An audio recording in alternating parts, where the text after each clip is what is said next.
sometimes you need super scary looking shit to ward off and scare away other scary shit. Let me explain. So some time ago, I started to curate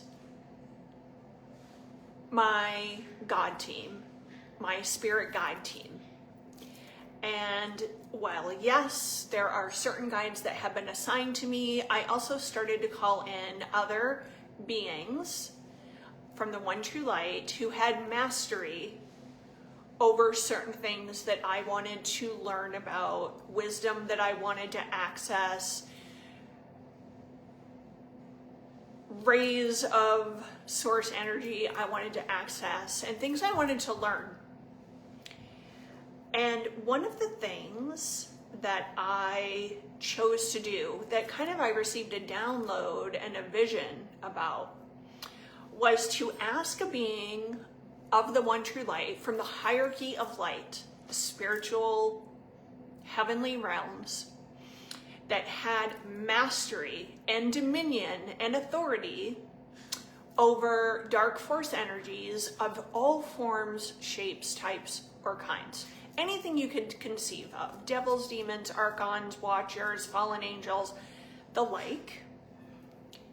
And I asked this being to become a part of my team, to start to download me with the codes, the know-how to clear such energy.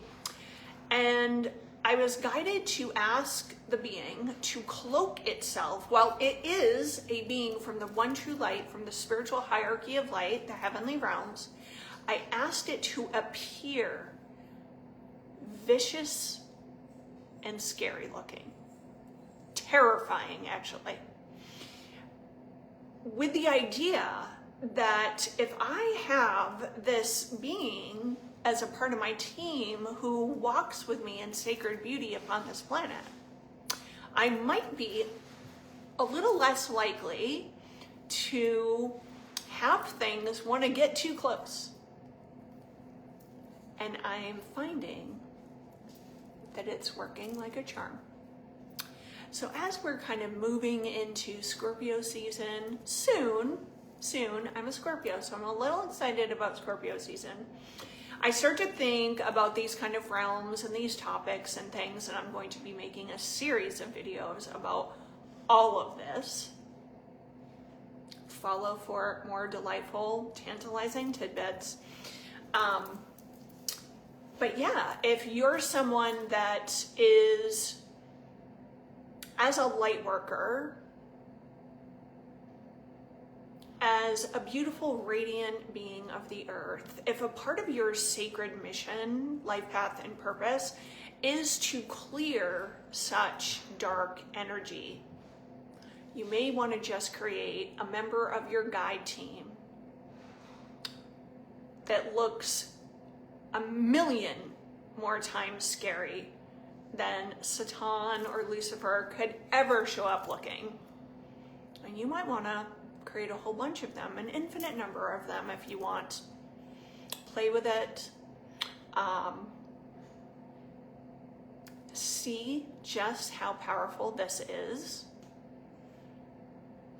Notice all of the downloads and seeming knowing of how to navigate this kind of sometimes seemingly tricky terrain. And I want to hear your experiences. If you decide to create in this way, we are creators. We can create anything we want. And what we're creating is not dark. It appears dark. There's a lot of things that appear in a lot of ways on this planet. So this is not cheating. It is not dark arts. It is not satanic, what I'm suggesting. It's coming from a woman who's been doing this work since I was 6 years old, for nearly 50 years, and who knows a few things about this topic. So if this resonates and if something in you goes, ooh, delicious, yummy, May I try? May I have a bite of that? You shall, you shall.